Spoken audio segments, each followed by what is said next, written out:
It could have been, oh, I like this lake, and hey, what do you think about living here? And then all of a sudden, what? You can have an argument over living location because we really haven't discussed prior to where would we live or what's the kind of environment or locale we want to live in, even not a specific location, but just the type of area you want to live in. Something comes up that you didn't realize that you really wanted to do, or an opportunity comes up.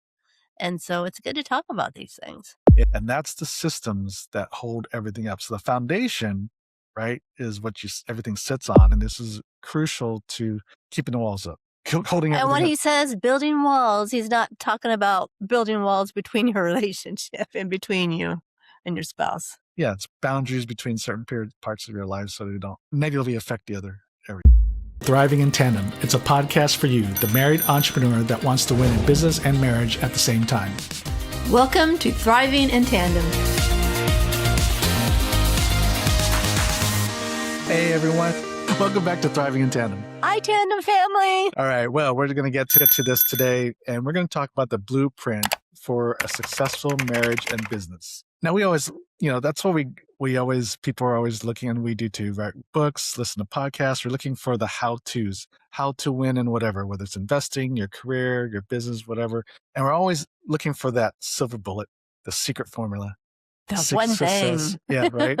And so we're going to give it to you today. It's the blueprint for marriage and business success. And so I remember when I was in high school, I thought I wanted to be an architect. I was thinking the same thing when you were talking about blueprints. And so, grew up watching the Brady Bunch. So Bob Brady was an architect. Mm-hmm. And I always thought it was cool. He's always at home in his drafting table, and he always had a model of some building he's designed or whatever. And so I took an architecture class in, I think, my senior year in high school. And I was all excited. And then, man, once we got started, I was like, this is tedious work. It is very tedious. I've taken classes too. Because you really only look at the finished product. I was like, okay, I want to design the outside of the house, which is, they call it the elevation. Design the house, and then you make it. You make a model, right? I said, oh, that'd be fun. Well, that's like, I think 5% of the work. Maybe it's probably more than that, but it just seems like 5% of the work. A lot of the big work that comes into designing a house, or creating a blueprint, are kind of the elements we're going to talk about today. So did you just want to design the model? Is that what you were really wanting to do? Pretty much, I think. That's what I thought. That would be fun.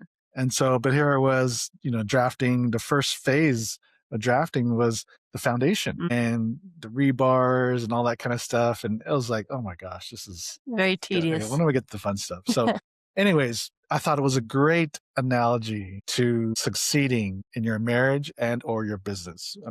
Whenever it comes to succeeding in anything, we want the end result, right? The finished product, the model of a house or a building. We don't like to put the work into it, which is where the secret to success lies in. Mm-hmm. It's the hard work that goes in before you get to the sexy stuff.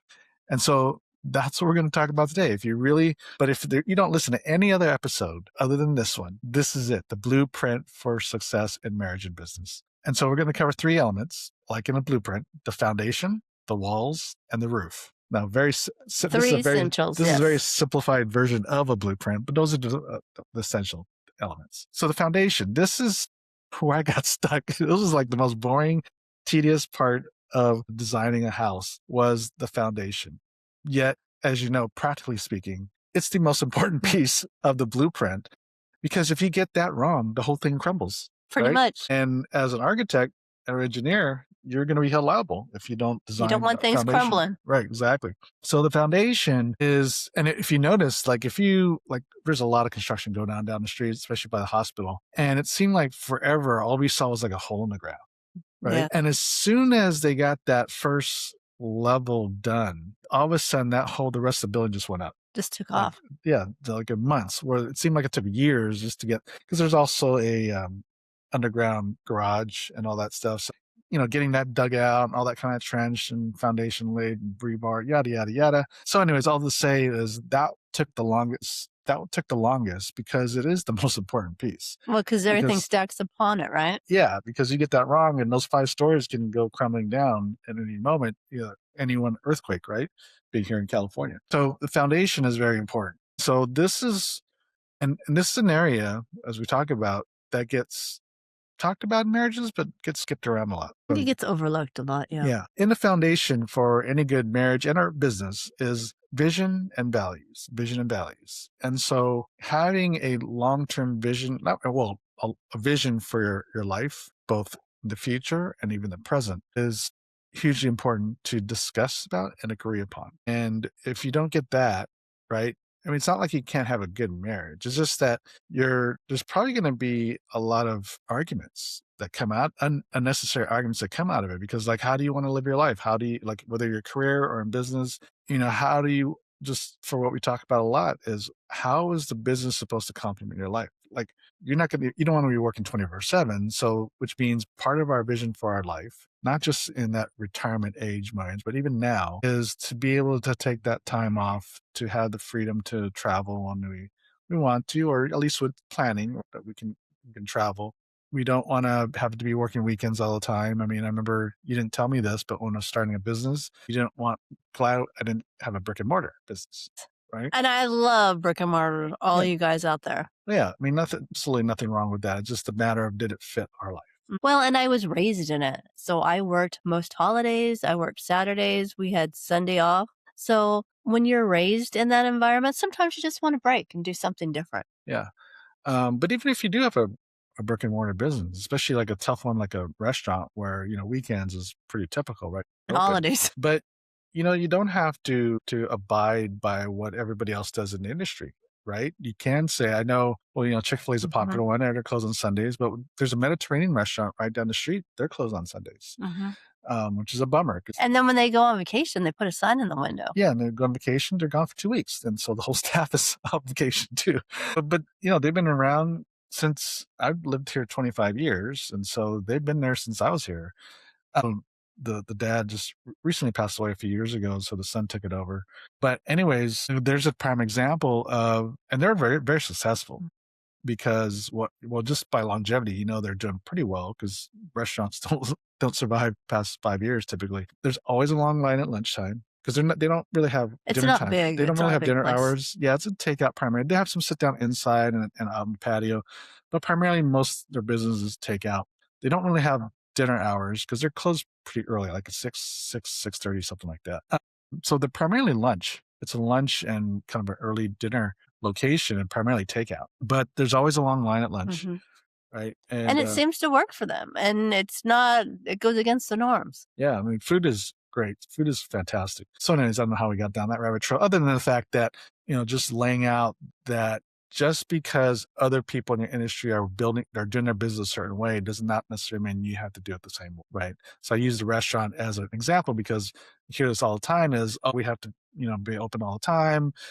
It's a 24/7 business typically, or I mean, at least not, you may not be open 24/7, but it just feels like a 24/7 operation. But there's definitely a way if you say, hey, we don't want to be open Sundays or we don't want to be open Mondays, whatever the case may be, um, that you can still build a successful business and and have your life. So, but it does come to agreeing, like, what do you want to do? Like, Well, how do you want to build this business? and have these conversations before you start or buy the business. So you guys are on the same page and thinking, how can we be creative and make this work so that it fits into our lives?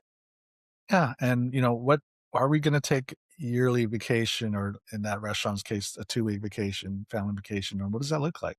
So clearly, they have, they have had a plan because every year they're gone for 2 weeks. We've gone there before. There's a note on the there's a sign, we're gone door. for 2 weeks. We'll be back in March or be back in April, whatever the case may be. But they've done it and they made it work. And so all to say is, you don't have to.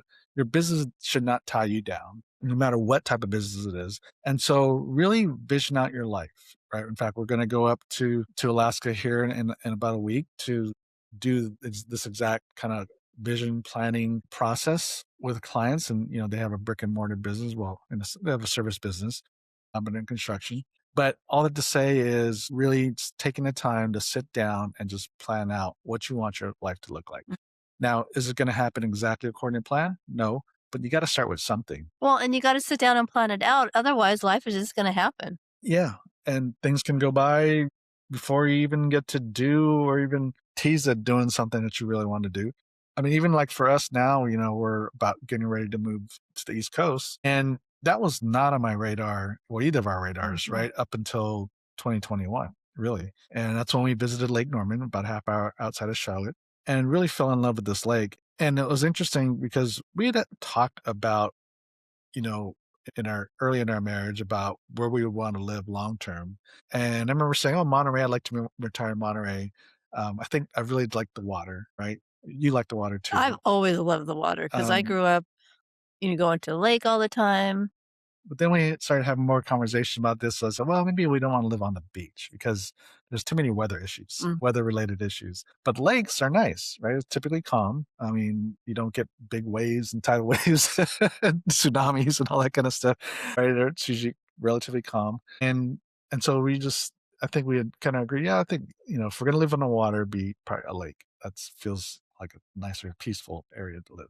And then we came across this lake, Mhm. right? And then I think we had even had discussion the year before about what keeps us in California. So having that discussion, right? So these sharing the vision or creating vision isn't a one-time discussion. I'll just say what I'm getting at, right? So this was something that was discussed upon, and we just kind of started agreeing on certain things. And next thing you know, I was like, well, yeah, we're not tied to California. We could move wherever we wanted to if we wanted to. Found this lake that we really enjoyed, and we said, yeah, we already had a discussion that we both do like the lake, and so here we are, right? I think without that previous discussion, it could have been, "Oh, I like this lake, and hey, what do you think about living here?" And then all of a sudden, "What?" You can have an argument over living location because we really haven't discussed prior to where would we live or what's the kind of environment or locale we want to live in, even not a specific location, but just the type of area you want to live in. Well, and I think vision is something you gotta revisit quite often because it can change.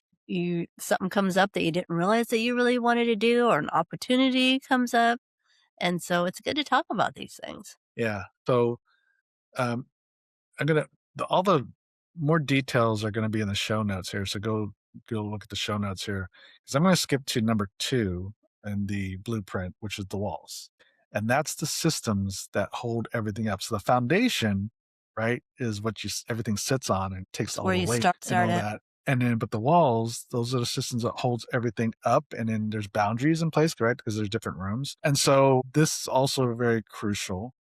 And of course, so communication, conflict resolution are two things we do talk about. And this is crucial to keeping the walls up, holding And when everything up. he says building walls, he's not talking about building walls between your relationship and between you and your spouse. Yeah, it's boundaries between certain parts of your life so they don't negatively affect the other area, right?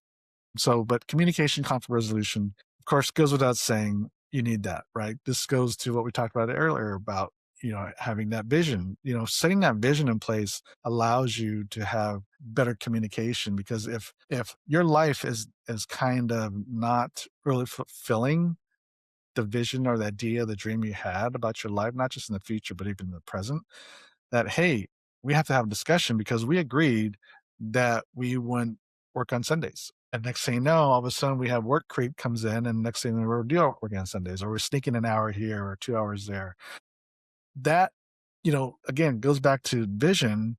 That does affect communication because, like I said earlier, like I just said, is if you don't clearly define what you want how you want to live your life, that what happens is one spouse is going to have different expectations than the other, right? Because we haven't agreed upon that vision. And so just having those different expectations causes conflict, Mhm. right? And I wanna say too, be open to having these conversations even if you guys have different ideas. It's all about listening and talking and communicating. It's not trying to force your vision or your idea on your spouse. It's like, let's be open and talk about it and see what kind of fun things we can build together.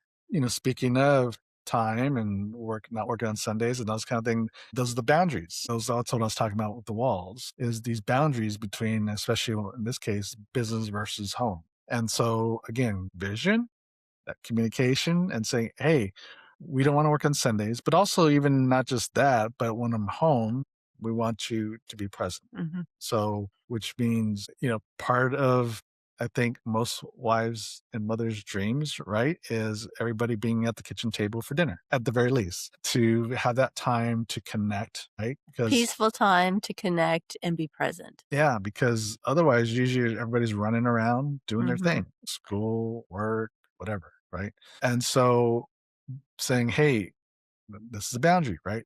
Come 6 o'clock, phone's away. Phone's away, no texting and emails and that kind of stuff.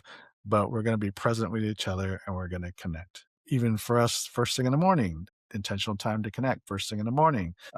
That's another boundary. Instead of rushing into the day, checking texts and responding to emails, all that kind of stuff is, hey, let's connect Mhm. because that's the thing that supports, holds the walls up, so holds everything up, right? Mhm. We got the foundation, the vision, and all that, but we need some of these. You said earlier before we recorded that those daily disciplines that are the walls, the support structure to keep everything going. And for us, especially myself, it's getting up early in the morning before my day starts and doing my routine and spending time with you and praying and connecting with you and journaling because if I don't do that first thing in the morning, it just doesn't happen during the day by itself. Yeah, so those daily disciplines, both for your own, personally as well as just with your spouse and family, having those routines and those disciplines that make sure we're always connecting at some level, and even when you're in busy stretches, to be able to still connect, right? And so, and And those it are the, doesn't have to take a lot of time to ask your spouse or your family member, "Hi, how are you? What can I do for you today? I love you. I'm thinking of you. yeah, which How's kind your of, day?" and that kind of bleeds. I guess we kind of bled right into the roof is what protects and sustains a relationship is that connection to intimacy, the fun and the joy. And so again, the foundation, setting the vision of what you want your life to look like, and then creating those daily disciplines, being able to, if you need help, go counseling or whatever, like we did before we got married, learn how to really communicate well and resolve issues. Yeah, we talk about that in our book, you guys. Right. And then those daily disciplines to allow you and the family to always connect. Because the connection, you can be running the kids to practices, to school, doing errands with your wife. You can work with your wife in 24/7, but doesn't necessarily mean you're connecting as couples Mhm. or as a family. So connection time is being that intentional time that you're together to talk about things. Mm. It could be just to have Look them fun. in the eye. Yeah, it could be just to have fun, but a lot of times it's also to share each other's hearts and encourage each other and support each other, right?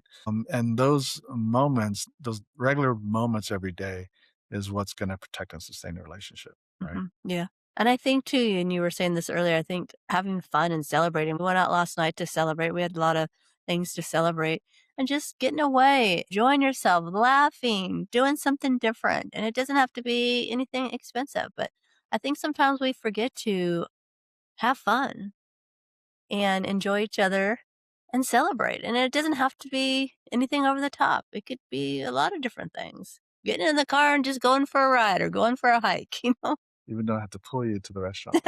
Once I got there, I'm fine, okay? I brought up the subject on Friday night, I think, and she's like, I guess. So, and this is like a five-star restaurant, and so it's a steakhouse in Malibu, Ocean View, the whole thing. I actually had won this as a gift card. It was like a $250 gift card for this restaurant. And I wanted at People the are gonna golf think tournament. I'm crazy I now, wanted the honey. golf tournament. And so anyways, I'm like, cool, score. And so I'm like, hey, honey, well, plus we're moving. I'm like, hey, we're moving in a month and a half. I was like, we definitely we got to use this. I'm thinking about moving, and he has all this stuff he wants to get done over the weekend, and my mind wasn't really on And going out so to I was dinner. like, hey, I'm you want to thinking, go "How am I dinner? gonna get all this done?" She's like, I guess. I'm like, well, you got to eat dinner. We eat dinner every night, regardless of how busy we are. We still eat. And so, anyways, yeah. Once I got her there, I had a great time yeah, we had a nice celebrating. sunset dinner there in Malibu. So, anyways, this is the blueprint for success in marriage and business. Have more of the notes are in the show notes. Makes sense. The notes are in the show notes. So definitely go through that, and also just through our podcasts, we have talked a lot about all these different elements in more detail. And of course, there's our book Tandem, The Married Entrepreneur's Guide for Greater Work-Life Balance. Pick that up. It's also an Yes, audio. I was gonna say that too. And the audio, you guys, has all kinds of behind the scenes tidbits about our lives, and some of it's about our book tour. Yeah. So yeah, stuff that we've done, we have to practice what we preach. And so, anyways, yeah, those are other ways to really go a little bit deeper in all these topics. But if you just remember this, the blueprint for success in your marriage and your business, you've got to start with vision. The foundation is you've got to start with vision. Talk with you and your spouse have to talk about what you want your future to look like, but even how you want to even live your life, your best life, even right now. And what does that look like? Give some detail and meat to it. You're probably going to disagree for a lot of things, but we're going to have to figure out a way to say, okay, what's the best life look like for us? Well, I Right. think at that point at the beginning, mostly just listen Yeah. to Yeah. each other. Brainstorm in the beginning. Yeah. The vision part, a lot of it is you start just brainstorming and you start working it out over time. Don't get stuck Yeah. in trying to come up with the perfect plan, you guys, or in conflict. Just throw it out. There's no good or bad reason or answer. You just throw it out there and you see what comes of it. Yeah. So, and then the walls, there's, your ability to communicate, resolve conflict, and those daily disciplines that really helps you keep it together. Because ultimately, the roof, what protects and sustains a relationship, is that connection, intimacy, fun, and joy. Those are the elements that make life worth living and why you're doing this business to begin with to make money, because you want to have it, you want to be spending it with being able to connect with your spouse, your family, and have greater intimacy with each other. And of course, by all means, have fun, right? Enjoy yourself. So go ahead and share this with another married entrepreneur that needs to hear this, because I think we all can at least need a reminder every now and then. So until next week, God bless. Thank you for listening to the Thriving in Tandem podcast. Please visit our website, marriedentrepreneur.co, for a variety of free resources to help your marriage and business succeed. And feel free to leave us a review and share this episode with another married entrepreneur. That would mean so much to us. See you next week.